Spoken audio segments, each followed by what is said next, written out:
couple of introductions. So first of all, thank you all for connecting to our webinar today. It's a joint webinar with Parallels and IGEL to talk about desktop virtualization, application virtualization, and of course, the best and most secure ways to deliver those apps and desktops using Parallels and IGEL technology. In the call today, we have myself, which is Victor Fiss. I am the Director of Sales Engineers for Parallels product line. We have Paul Bell, who is a Sales Engineer from IGEL, and Simon Chapman, who is the VP of Business Development from IGEL. Just to set a couple of logistics here today, any questions that you have, or in case you have any audio issues, please disconnect or reconnect back to the WebEx. And questions, please feel free to add them into our Q&A, and we will be addressing in the end of the webinar. The agenda today is an overview about Parallels Remote Application Server, what's new in our technology and what we have been doing with our customer base, a demo of our solution side by side. In fact, I'm an IGEL user at daily basis using the Pocket, and we'll be covering the Unified Management Console from IGEL, and of course, we'll be addressing the Q&A. So a little bit more about Parallels. First, we are well known in the marketplace for the last 10 years in the Parallels desktop business. We do a lot of what people call running Windows on Macs. So you have both operating systems running on the same machines. And over the years, we move more to enterprise-based solutions, where we are now competing with VMware, Citrix, and other technologies to provide cost-effective application virtualization and VDI delivery for customers. Especially when we have existing technologies or looking to innovate in the workspace, and a big advantage of our solutions running together, we help to optimize your costs and having great functionalities at the same time. In the Mac management side, not covering today, but if you have Macs and you want to manage them in a consolidated view with SCCM, it's another product that we have in our portfolio. So in total, Parallels has today more than 5 million customers around the globe in multiple verticals. And we are getting more and more specialized over time in the education, healthcare, manufacturing businesses, especially due to security, compliance, and of course, data center consolidation and moving to either hybrid clouds, private or public clouds deployments. So in Parallels Remote Application Server, in fact, it's a technology that has been out there for at least 12 years. Parallels acquired a technology name called 2X many years ago. And the basic idea is very simple. You run your applications in the data center, you manage them, you secure them, and you stream them to the endpoint devices. In Parallels language, we deliver to virtually any device. But the idea that we have been working together with IGEL is to provide an end-to-end solution where the workforce can use thin clients and the mobile workforce, they can use super lightweight, if you will, thin client anywhere and connecting in a very secure way. Following policy. We also have deliverables or delivery solutions that you can run on iOS and Android devices. And what is very important here, you can run with existing solutions that you might have to complement, for example, remote desktop services, or even compare performance and use cases when we work with Citrix, VMware, or even other vendors. So the idea here is you feel comfortable with our solutions, which is fully integrated today. And in the back end, if you use HPE technologies, Nutanix, or Dell servers, or other vendors, we're compliant. Especially when we speak about Nutanix nowadays, which is becoming more and more popular as well, we're compatible with Acropolis Hypervisor, and we are certified with their technology as well. So how we help? How can we make sure business continuity is running, it's compliant, So in certain areas, we have comprehensive security, securing the applications in the data center side. We control policies together with IGEL, how thin clients would behave, and we also detect where the users are connecting. So sensitive information, applications, or even desktops are available for trusted networks, or if they are using non-trusted networks, access will be limited. In data protection, we have several use cases in healthcare, manufacturing, and even government, how they use our technologies today to faster deliver those apps, and at the same time, do not leave any information behind on mobile desktops, thin clients, or other devices. On the deployment side, this is where our technologies work very well together. We can spin up a Parallels remote application server farm in a matter of hours. You can run on existing Citrix farms that you might have, or VMware farms that you have, and if you choose to use Parallels, we have an easy path migration program to move users from one technology to another. If you're using remote desktop services, pure RDS, if you will, we can complement that technology and in a matter of hours take over the entire RDS farm, manage profiles, and as well bring a better deliverable to the thin clients following policies, which includes printing capabilities, scanning, or even USB or other device redirection. So our time frame to deliver a new installation, it's very, very fast. And if you choose to use technologies like Microsoft Azure or Amazon Web Services, that can be much quicker. In fact, we have a trial that you can try on Azure and AWS where a complete farm, it's up and running in less than 15 minutes. Complete the entire product portfolio, and it's super easy. And actually, we have videos that you can see on our YouTube channel how to set them up. We're highly focused into the user experience side, which means access, printing, scanning, and other features that you use every day. They're seamless integrated when you log in. Once you install Parallels Remote Application Server, for example, all of your printers will be automatically mapped. You don't have to think for your users what they should be doing.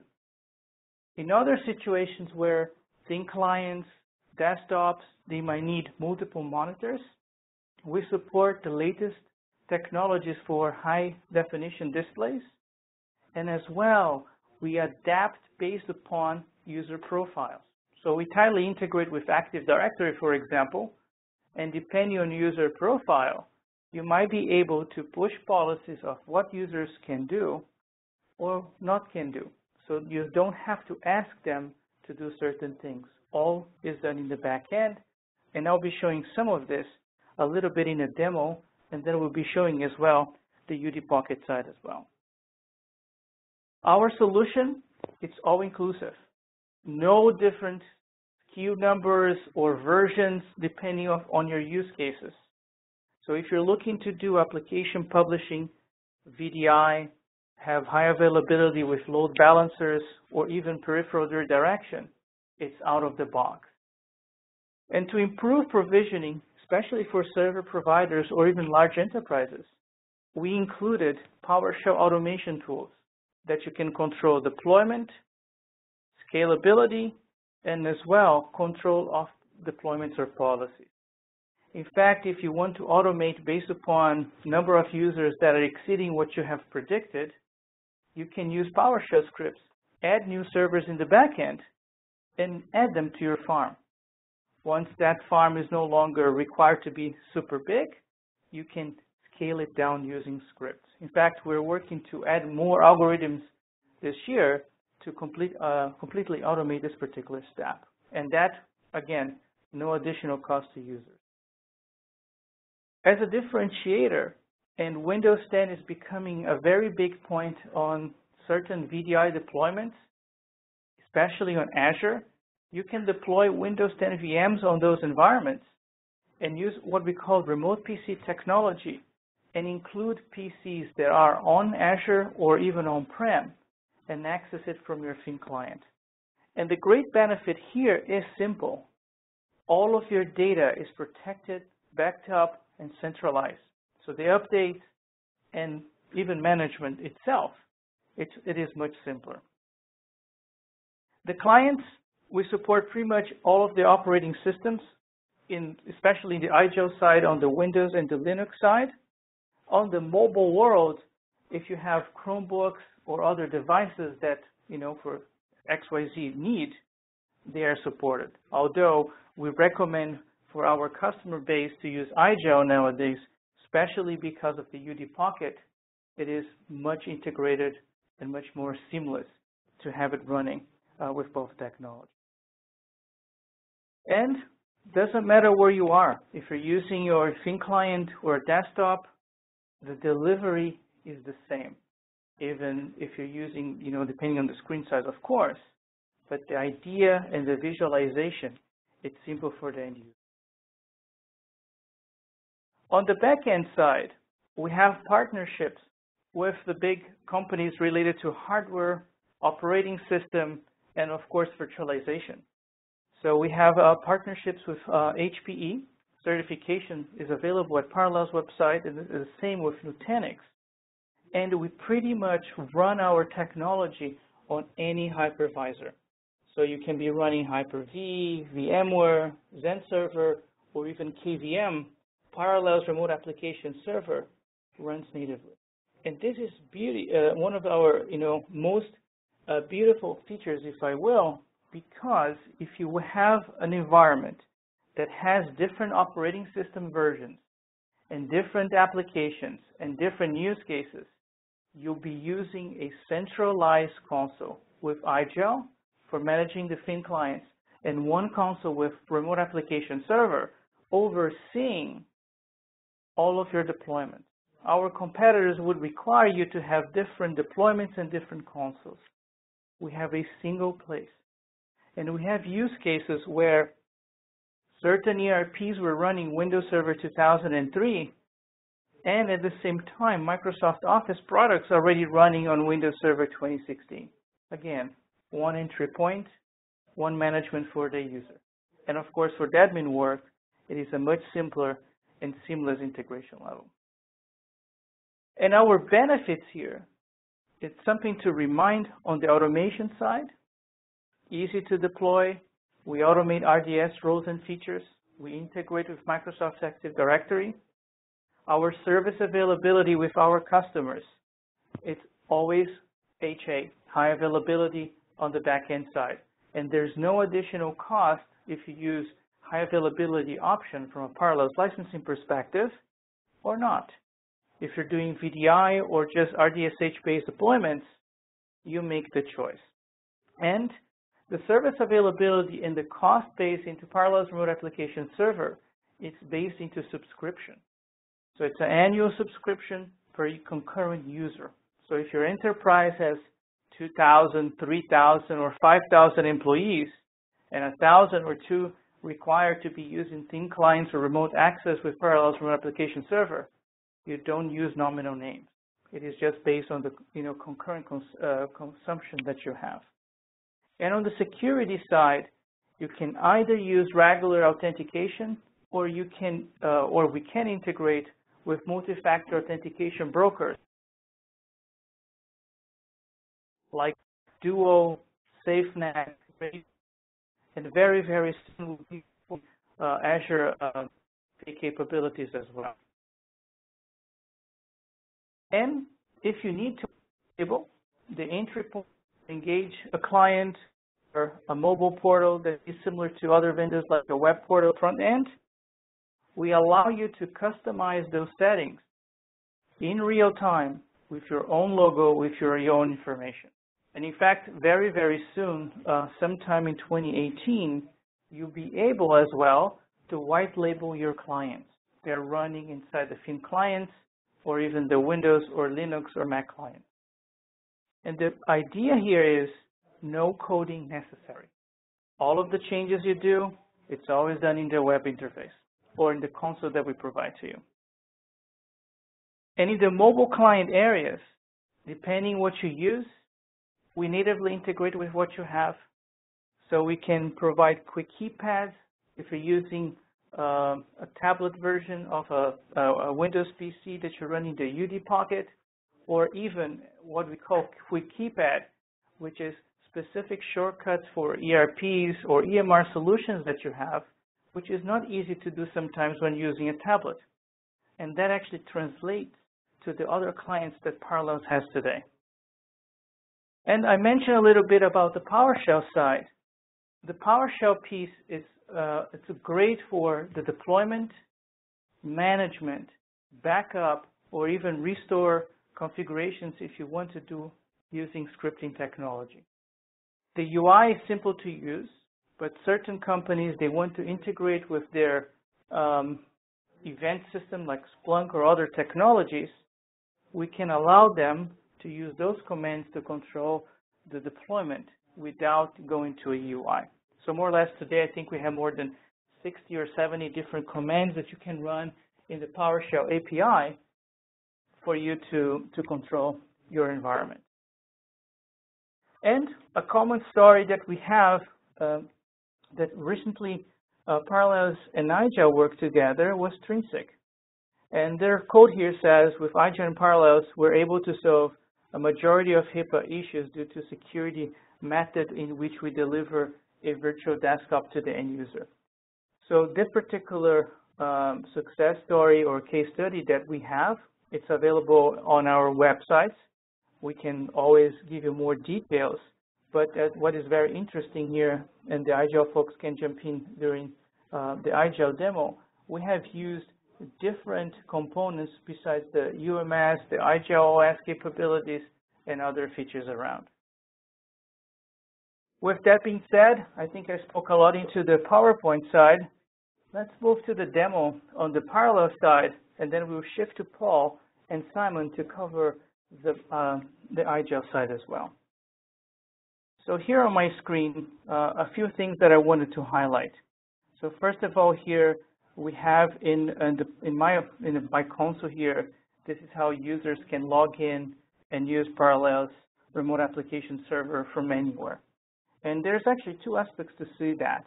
One of them is what we call the portal experience, where you log in against Active Directory, you launch your clients, you can see your infrastructure and other devices, or even use HTML5 experience. Or another very interesting thing, depending on computer policies, if the detection says client's not installed, you can always default to an HTML5 experience. On the other hand, here, I'm using actually Parallels Desktop.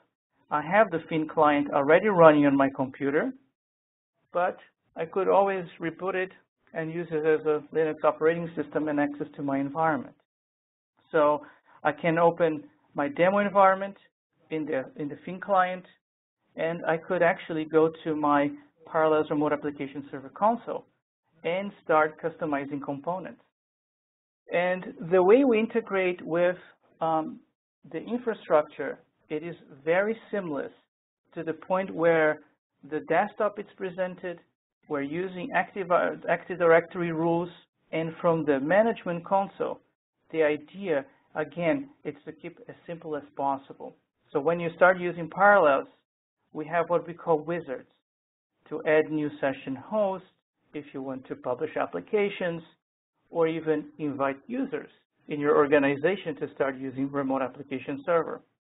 And the process to publish apps, as long as the server has the apps already installed, you can pick your farms, or you can define specific servers, and we will scan the apps for you. And for example, I can publish a browser, but as long as the apps that you want to do it here, you can pick and choose as many as you wish. Once the application is published, we'll see here in the publishing menu, the new Mozilla application is pushed.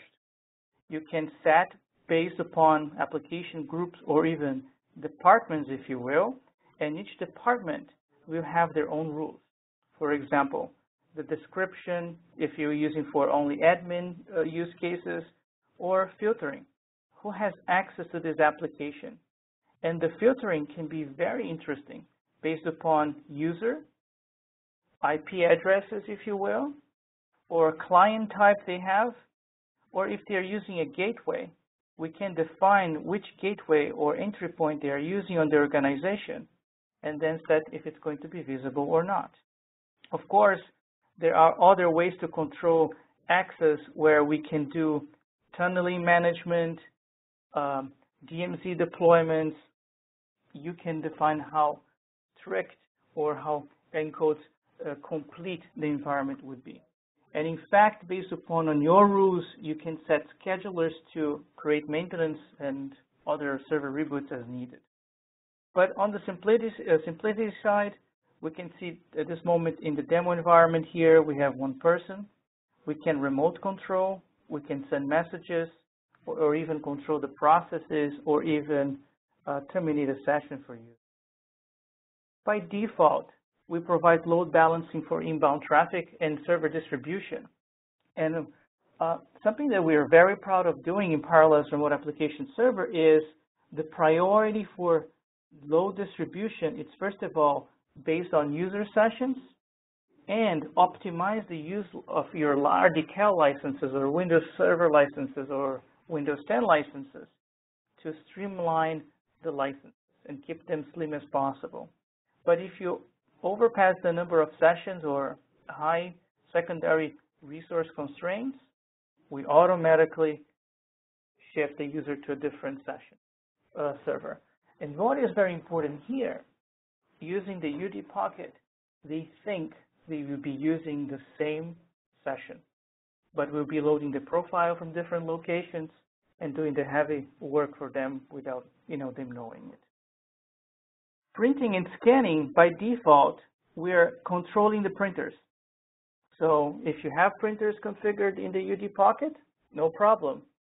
We'll be mapping them automatically. And if the end using certain components of scanners, as long as we support or they support WA and Twin components, they can be incorporated. In connections, it's where you define the authentication. And here we have different brokers that we can use. And of course, I mentioned about Duo. Duo use the Radius broker to manage that for you. So people or the users, once they try to log in with their credentials, they can receive a OTP. You define if certain gateways would be mandatory to be using two-factor authentication or not. Again, we take care of that for the end users.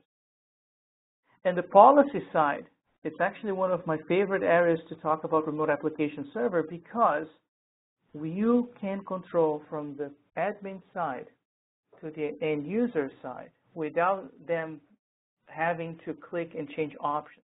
For example, how the primary connection or backup connections would work. Is this particular user or group can print or can scan or use different resources? So for example, it's sometimes very sensitive that no information should be allowed to be copied to USB drives or use clipboard. All of those options can be controlled from here. And on the experience side, we're doing metering constantly on the protocol, which means if it gets slow, we will be changing the resolution and controls in real time. But for certain users, you can use different profiles for that matter. And in certain environments, which security is also a high priority for a user, we can double check if users are using a trusted certificate in the endpoint. So if the certificate is not found, you can either let them connect, not connect, or send them a warning message to the administrator. So you have control of the security aspects of your end user. And in case of, this is a feature we added, in case of an emergency happening in your data center, or you just want to reroute traffic momentarily, you don't have to reconfigure your entire farm. You can change the access right away, and the Fin client will be taking that action as soon as it communicates back to the parallel server. And on the customization side, in your farms, you can change the way you want. Here in Teams, You can have different look and feel per users, departments, tenants, and such. And you can change it, like I mentioned before, by choosing colors, by changing logos or messages. And those changes, if you make them, the change in real time, you don't have to ask users to log off and log back in. They happen right in the same time we're in. So the next time I refresh or change this particular screen, for example, the red now turned into blue. So those settings, we try to make sure it's simple for you to use the product. And another interesting fact is our certification process for you to learn Parallels Remote Application Server or even the Fin client, it's not days or months. A RAS certification for our partners and customer base can be done in 4 hours. So it's very little heavy lifting for you to become an administrator and know how the technology works. And a last point here to highlight, which is very interesting, it's depending how we actually license the technology. So the licensing mode can be either subscription for enterprises, and for service providers, we have a similar program as Microsoft SPA agreements. It's a post-paid agreement. You can use the same activation key for multiple farms, multiple sites, multiple customers, and we'll be centralizing the billing automatically for you. So, for example, here in my environment, we have a SPA key in use, and that actually only looks into the peak for a month, and then we see, how they, they perform in a post-based program. And the last piece here, it's reporting. So you have control and understanding of applications being used. You have users that have been used your environment. So we're just connecting here to a SQL Server database where we'll be able to track those settings. How often Victor or others have been using those reports, or those applications. And you can go back as far as you want. So I can go, for example, to my user activity. I can go to application usage, and those reports are, by default giving us the last week. And we can see, for example, a few people have been playing around or using this particular environment. And all of the information that you collect or we store in the SQL Server, you can export it or even integrate with other BI tools. So here, all the applications that, for example, has the hashtag, means they're published apps, among other applications that have been running on the server side. So as a quick demo and overview of RAS, or Parallels Remote Application Server, I wanted to share with you. With that being said, so let me transition back here to my PowerPoint, and then let's hand over to Paul the microphone, or Simon, to cover a little bit more on the IGEL side.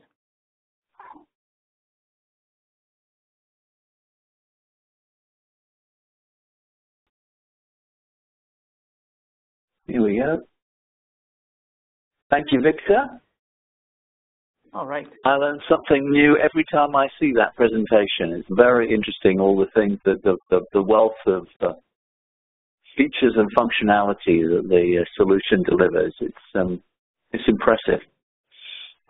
Anyhow, my name is Simon Clef, and I'm delighted to be here today to tell you a little bit about IGEL and how we partner with Parallels and the RAS solution. I got a couple of slides, and then I'm going to quickly get you over to a demonstration with Paul Bell, one of our senior systems engineers, who's been doing a lot of interesting work in the Texas region, which is where Trinsic, a customer that Victor was referring to, is located. So, all right, my first question is a quiz question. I'll do it rhetorically. But, anybody have any idea what IGEL stands for and where the logo comes from? The rhetorical answer to that is that it stands for Intelligente Lösungen der Mikroelektronik. We are a German company, And the IGEL comes from I, intelligent, G from gent, Losen der Mikroelektronik, EL, IGEL. And it just so happens that IGEL is the German word for a hedgehog. So if you look at our logo, you can see a hedgehog there. And we give those out at events, but a useless piece of trivia for you.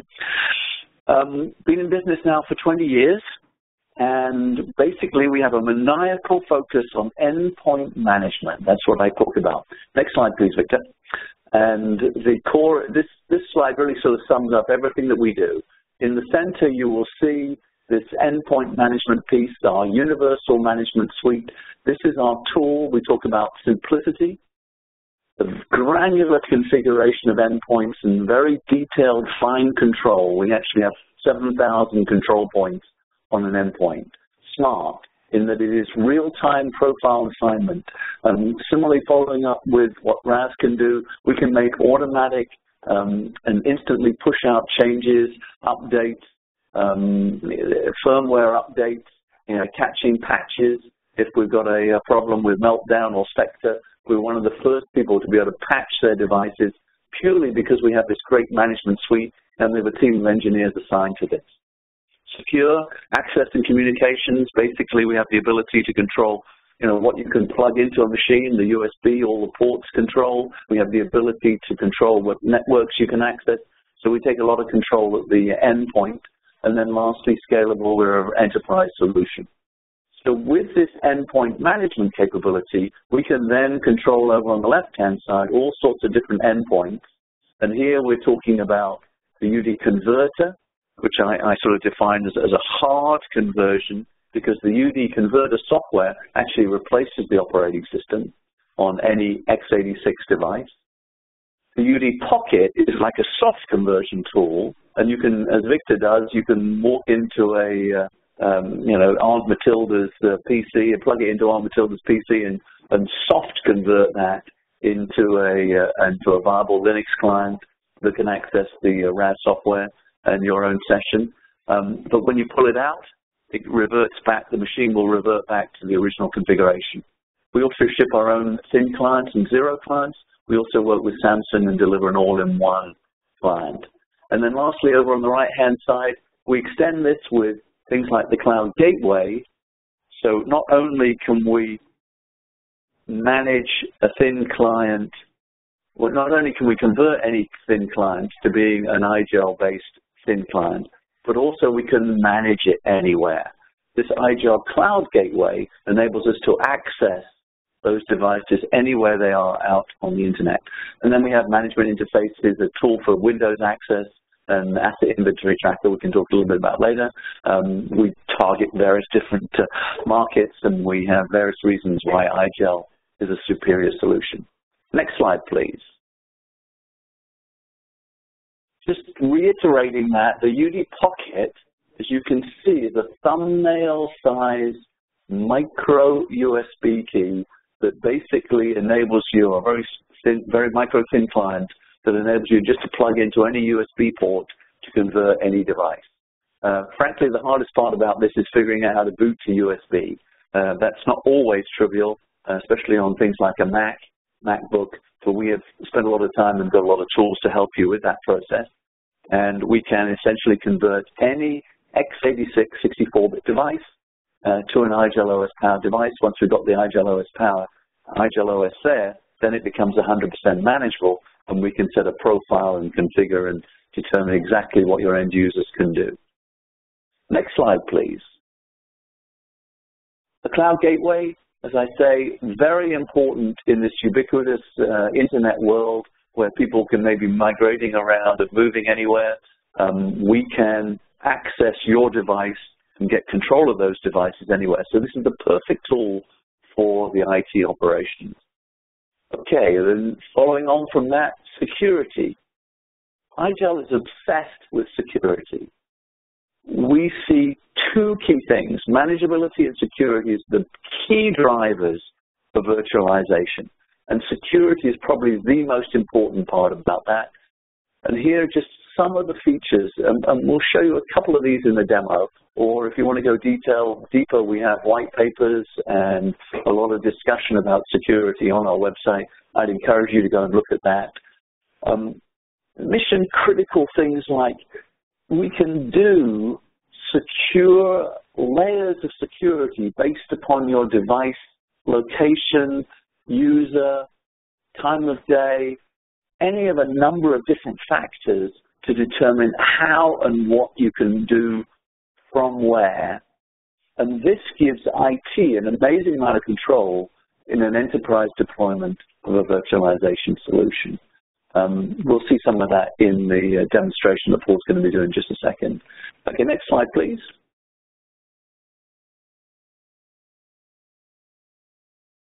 Victor, next slide, please. Yeah, I just put it here. It says IGEL and Parallels Remote Application Server. So Yep. the solution partners.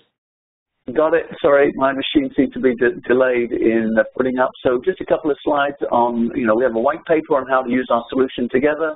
We have a case study with Trinsic that I think makes a very interesting story and would encourage anybody to download a copy of that, as Victor said, from our website.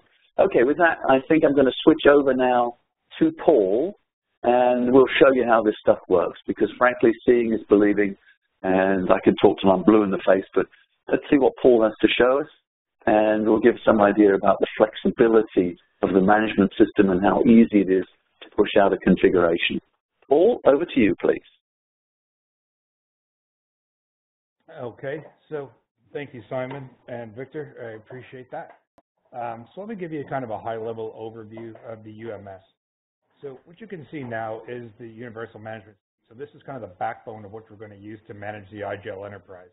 Now, whether you're doing our UD Pocket, one of our actual physical thin clients, conversion software, maybe you've converted an old PC or an old thin client into IGEL, they're all going to be managed and maintained exactly the same way through this interface. So we don't really care about how what device is consuming the IGEL OS. We don't care about hardware or anything like that. It'll look and feel the same way into here. So there's two areas we'll kind of focus on. The first one are profiles. So what profiles are in the IGEL world are basically policies that we're going to apply to the thin client. As Simon mentioned, we've got over 7,000 options in here. So if I created a new profile, and we'll just call it test, I've got a whole slew of options of what do I want to do? Do I want to connect to my parallel session? Maybe I want to put a browser or something on there. Do I want to manage network? Maybe I want to manage the wireless network and give users the capability to to manage their own wireless so they can connect at home. We can do that all through here. 7,000 options, may sound daunting, but it's not. We've got a great search feature. Everything is laid out in an easy-to-use manner, and it's very intuitive. So think of these kind of as your OUs, the same way you would an Active Directory, but just for the IGEL. And the second area is thin clients. So under thin clients, I've got, my organizational structure. So I've got a handful of cities: Austin, Denver, New York, San Francisco, Seattle, and some warehouse devices. Now, I can apply these policies or these profiles to this area. So if we look at my org, I've got a handful of profiles assigned. Maybe I'm doing some global date and time, DNS entries. I want to shadow the devices and certificates, things of that nature. And as I get down into each container, we inherit from the top, and then we can further customize. So if you look at Austin, I've got a nice Austin start button. I've changed the time zone and the wallpaper. So if I look at my thin client here, and that's this UDC3, our conversion software running over here, we see that we are in the Austin office. Now, if I wanted to redeploy this machine, whether manually or maybe dynamically, maybe this person has a UD Pocket and they moved from Austin over to Denver, show you what that looks like. So real time to the user, once we pick up that they are in the Denver container, now they're in the Denver office, you can get a message popping up saying, hey, we've got a new configuration to apply the. Now I can get rid of this message, I can change it, whatever you want. But as soon as I say okay, it's rebranding this and putting me in Denver. Same thing if I move over now to, San Francisco, we're going to get the same experience. So we can rebrand it on the fly and make those policies go through. So that's a very visual, and you may say, okay, great, you're changing wallpaper, but I just want to kind of demonstrate the ease of making these changes. Let's say, for instance, we want to say, okay, we're going to connect to our Parallels environment. So I can go up top, I can create a new profile, and we'll call it Parallels. Choose the version of firmware I want to base this off of. So we're going to base it off of the latest firmware that we have. So it's got the latest Parallels agent in it. Now keep in mind, the Parallels agent is already bundled within our firmware. So we're not doing any kind of installation here. We're just going to enable it so it's made accessible to the user. So I'm going to go into Parallels. If I want any global options, I can set that. Maybe I want to change my control bar, so when I blow it up in full screen, I can get out relatively easily. And then I'm going to add a session. So we'll call this, Parallels client session. We're going to put an icon on the desktop, the start menu, and the app launcher.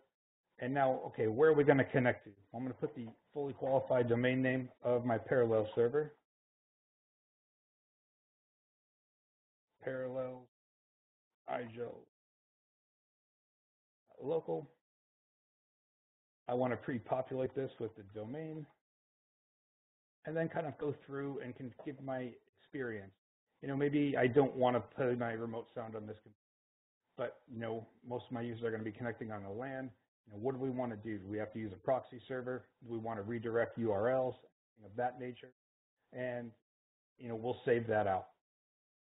So if I save this now and push it out to my whole organization, we'll just assign it, have the changes take effect now, pop back over here, and just like that, we've got access to our Parallels session now. So if I log on, you can give it my username and password. If I type it correctly.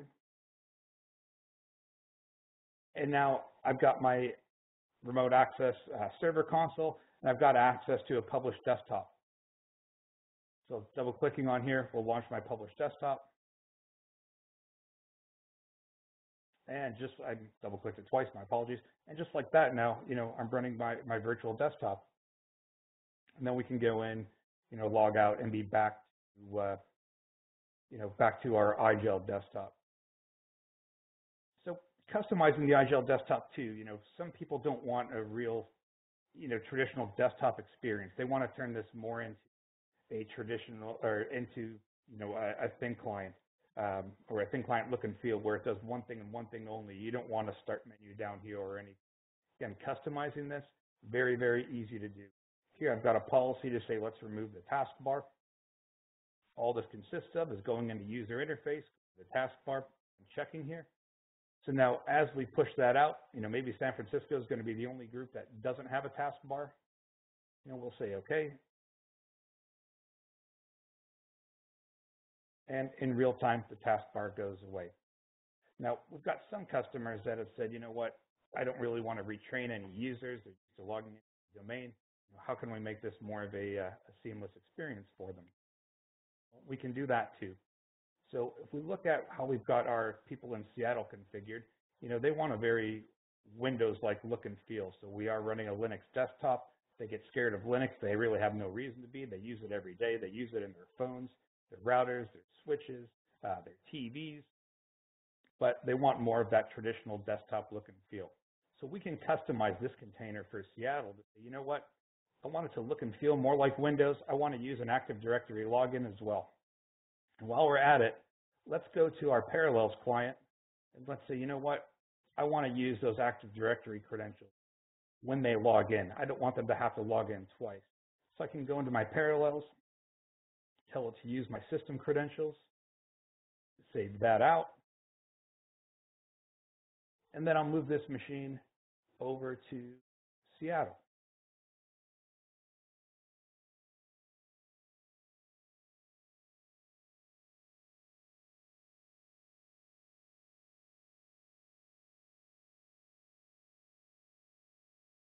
Okay, so the machine goes through a quick restart. Now again, we're running the exact same desktop that we had before, the exact same machine, but now I'm doing a full AD authenticated login. It's logging me in, passing through to Parallels. If you notice, I didn't log in there, and I've got the same application. So again, very easy to maintain, very easy to deploy. Again, I want to be very sensitive of everybody's time, and I know Victor's got some more to discuss, so I'll start wrapping up in a moment. But I just want to show you that we can also, some things that some of the other guys can't. We have local web browsers as well. So if I want to create access to a browser, I can choose this profile, call it browser, go in, add a browser session. So what we use is Mozilla. I can go through, create a session called browser on my desktop, and I have complete granular control over this. Do I want to make it a kiosk? Do I want to give a full browser? What do I want to do? Maybe I just want to say, just give them a browser and let's do whatever, and push that out to the whole enterprise. I'll add it to the organization, push it out.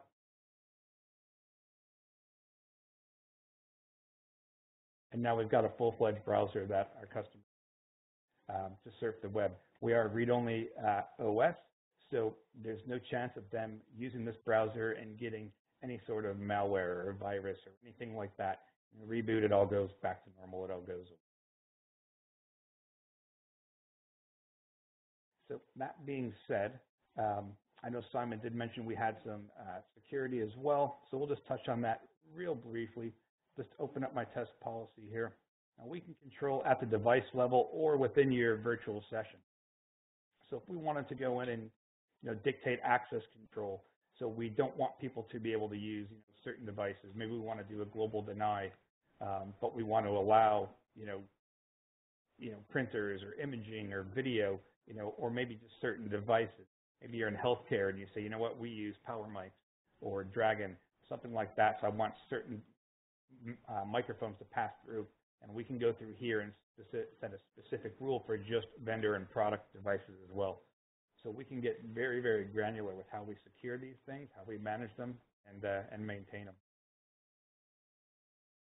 So that being said, I will pass it back to Victor and Simon. They should have my contact information. You should all have it distributed. And if you have any questions, feel free to reach out to me. Thank you so much, Paul. So I think from a presentation perspective, we cover all bases. However, we have a few questions here in the Q&A.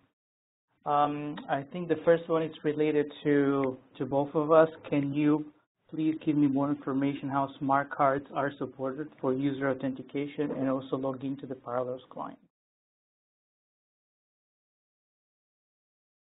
You want to cover on the hardware side and I'll cover on the software side? Sure. So absolutely, smart cards are supported, whether you're using one of our devices or conversion software, converting an additional device.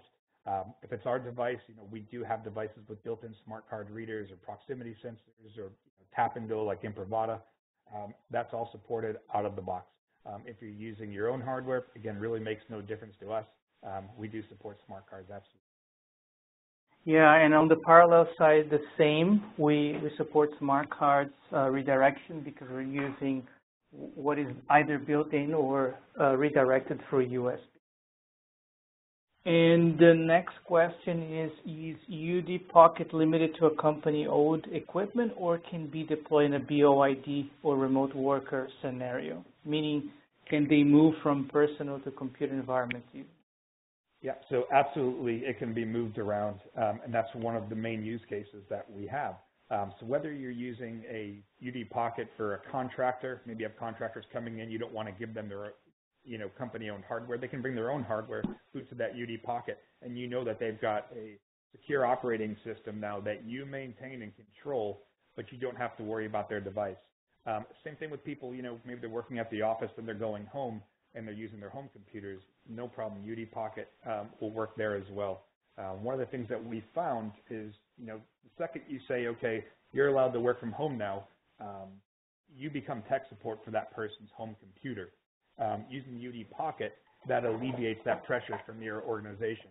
All you have to do from your perspective is make sure they can boot from USB. Once they can do that, they're using the UD Pocket, and you don't have to worry about it after that at all. But the other neat thing about the UD Pocket is it incorporates its own certificate. So essentially the UD Pocket is tied, or the license is tied to that individual USB stick. So you can move it around and we know exactly who's logging in wherever they go with that USB stick. And when they leave the organization, you can essentially turn that license off so they can no longer get access to your system. So you have another layer of built-in security there, protecting you, the IT administrator, from anybody doing anything nefarious. Back to you, Victor. Yeah, and precisely, and as well, if we detect user no longer needs to be accessed because we integrate both sides to Active Directory, you just need to terminate or block or disable the user in Active Directory, and access will be, completely terminated as well. And one more thing about the UD Pocket, the hardware requirements are so minimal. It's 2 gigs of memory and an x86 processor. Technically, you don't even need a disk in the machine because we're going to be running all off of that USB stick. So you'd be tough to find a candidate or a machine that's not a good candidate for UD Pocket. Yeah, there's a wonderful use case actually of where we worked with the University of Ayrshire, and they improved battery life significantly on old laptops. So they had students moving around with these laptops, but because IGEL doesn't actually spin up the disk, the battery life increased significantly on these laptops when they went from basically being able to use these for about an hour to be able to use them for about 6 to 7 hours during the day. Makes a huge difference. And you're extending the lifetime of what you already acquired for another, I don't know, maybe another 3 years until the device dies. That's another huge ROI in, on both sides of the technology for you guys too. Yep. Okay, looks like we answered all of the questions. So I think we can say we were on time, where we have a few moments extra, for you guys to have the time back to your lives. I would like to thank you everyone who participated today.